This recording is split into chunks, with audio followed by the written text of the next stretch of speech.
Y'all know, Dana White has been pushing hard, and I mean hard, to make this Jones vs. Aspinall fight happen. The UFC is literally pulling out all the stops. But here's the thing that's got everyone talking. It looks like Bones Jones is still more interested in facing Alex Pereira. Before we dive deeper into this fascinating story, please take a moment to hit that like button. It really helps support our channel and keeps these updates coming your way. Now, if you've been following our channel, you know the MMA world has been absolutely buzzing for months about the potential Jones-Aspinall showdown.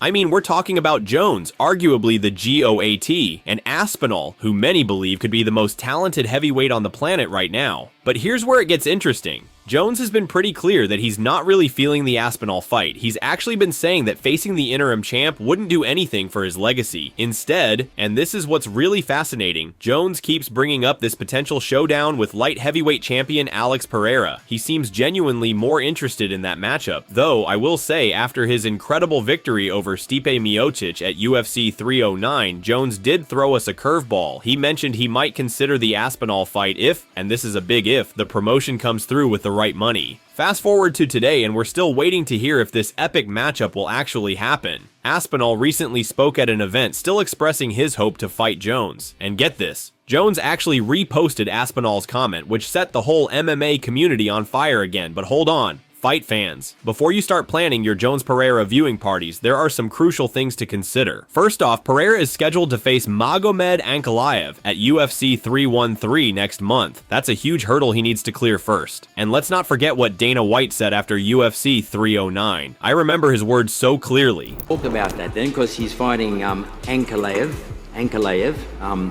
at UFC 313. How is he feeling about the matchup with Ankalaev and the style of Ankalaev compared to what he's been fighting before?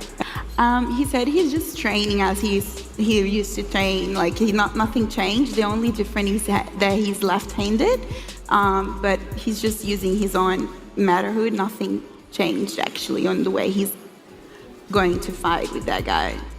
What about if Ankalaev starts to wrestle? What does he feel about the Dagestani's wrestling style?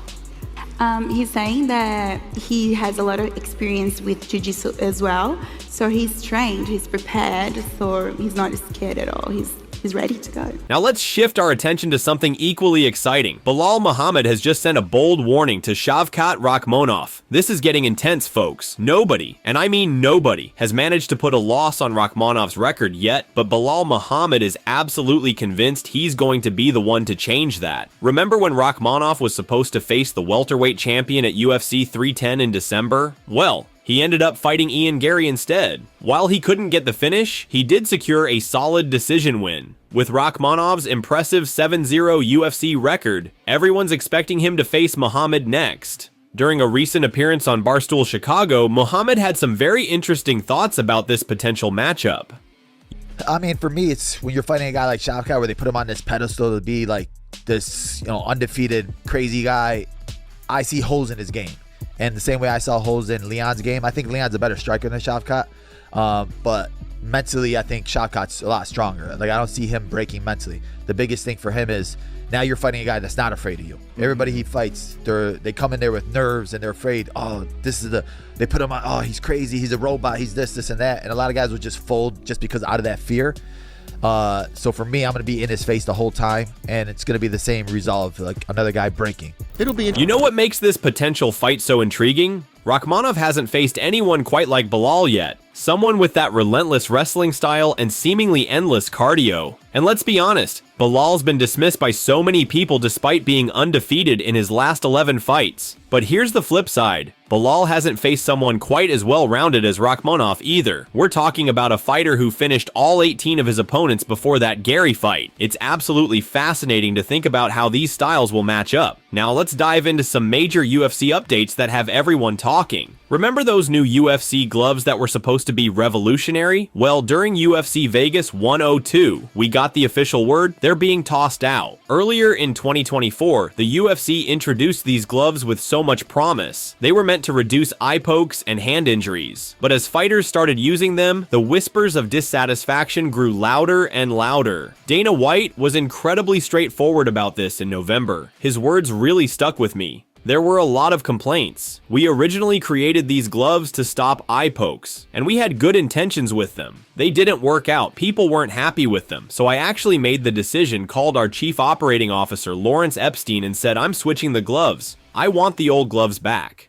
Well, it looks like Dana got exactly what he wanted. In other exciting news, we've just learned that Anthony Lionheart Smith has his retirement fight booked. Kevin Eole broke the story first. Smith will be taking on Mingyang Zhang. Mike Heck from MMA Fighting confirmed it's planned for the UFC's April 26 card in Kansas City. This comes after Smith's tough loss to Dominic Reyes in December, following the heartbreaking passing of his longtime coach, Scott Morton. Meanwhile, Zhang is on an incredible 11-fight winning streak and is 2-0 in the UFC.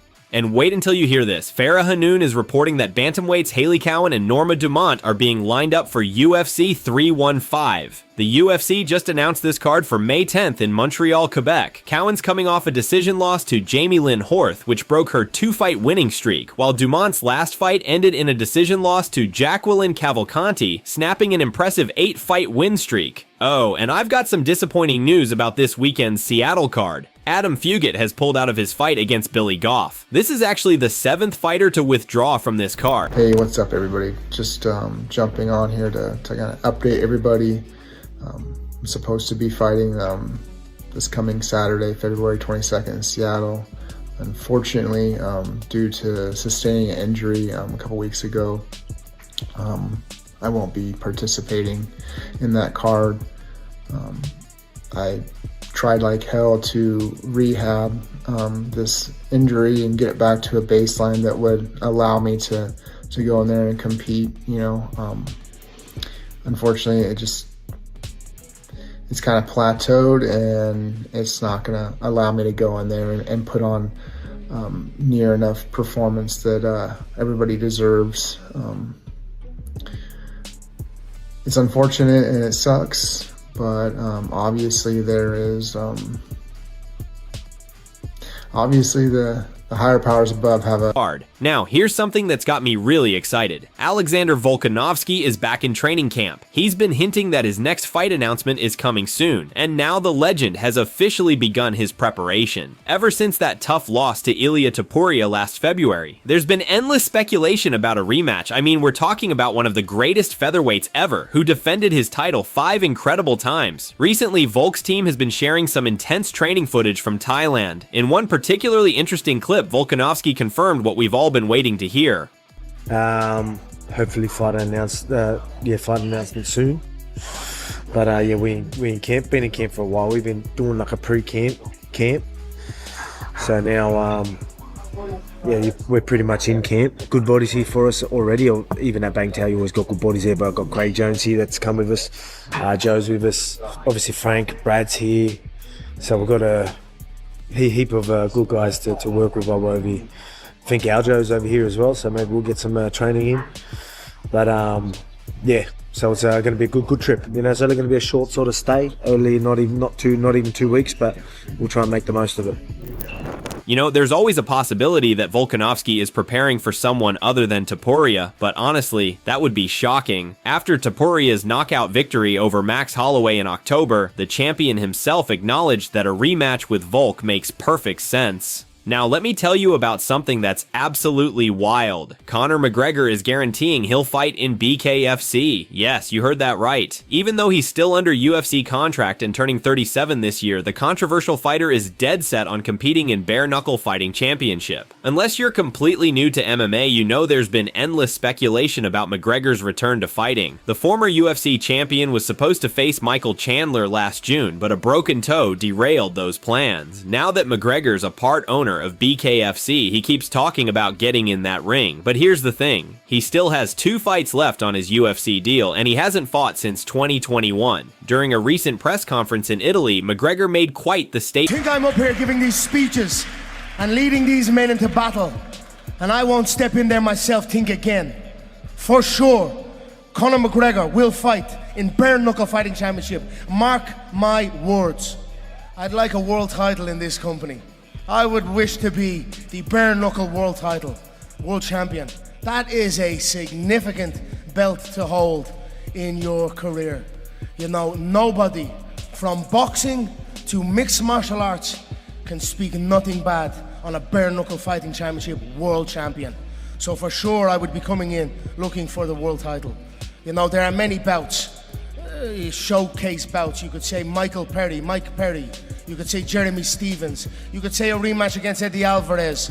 You could say many matches, you know, but the lightweight title, who's the champion right now? Lightweight, welterweight, let's see.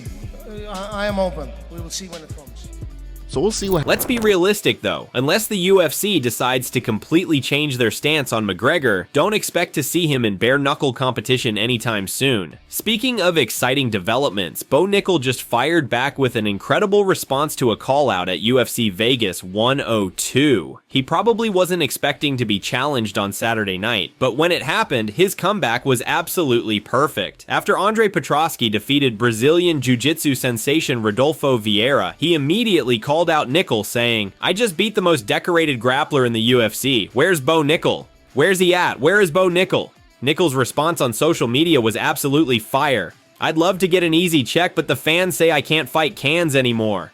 Now, you've got to give Petroski credit for shooting his shot, but you can't blame Nickal if he's not interested. This highly touted prospect just broke into the number 15 ranking at 185 after defeating Paul Craig in November, pushing his record to an impressive 7-0. While Petroski has won 3 straight, he's not currently in the top 15, so Nickal's team is likely only considering fights with ranked contenders. In a fascinating development, former collegiate wrestler Michael Chandler recently appeared on Nickal's podcast. During their conversation, Chandler shared some really insightful thoughts about the virtue of patience, particularly regarding why he's glad he waited for the McGregor fight despite all the criticism from fans. And patience is wildly undervalued, right? We say patience is a virtue, yet we don't have patience as a society, right? And even this process over the last year and a half, right? I was ridiculed by so many people for waiting for the fight and sitting out, when really sitting out and waiting was the best thing that could have happened to me. I came into the UFC and in 26 months had 6 training camps, four performance of the night bonuses, fought for the title, fought all top 3 guys. Like, I love the sport and I love what I get to do, but it was a grind and I needed a little beat.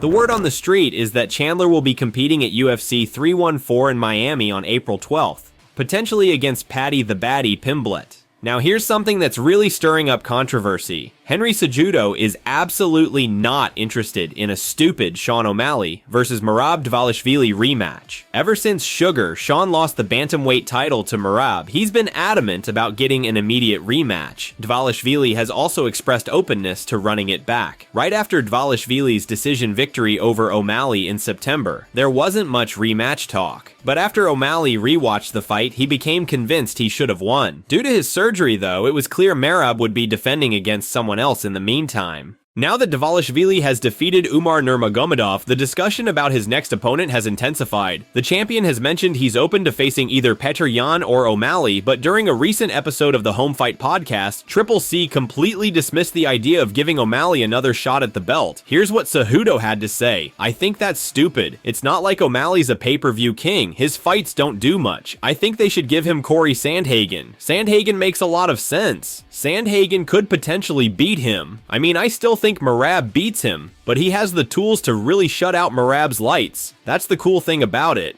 Now, given that Corey Sandhagen hasn't competed since losing to Nurmagomedov, the chances of him getting a title shot are virtually non-existent. But Cejudo isn't alone in questioning whether O'Malley deserves an immediate rematch. After all, Sugar only defended the Bantamweight title once after taking it from Aljamain Sterling in 2023. And finally, we've got some social media drama heating up. After Khamzat Chimaev tweeted at Dustin Poirier with a post-training photo, Dricus du Plessis fired back with a meme saying, "Brother, what's that, brother?" The exchange has everyone talking about who would win in a potential matchup between these two warriors. Let us know in the comments section below who you think would emerge victorious in a Chimaev versus DDP showdown. Thanks for watching, and I'll catch you in the next one.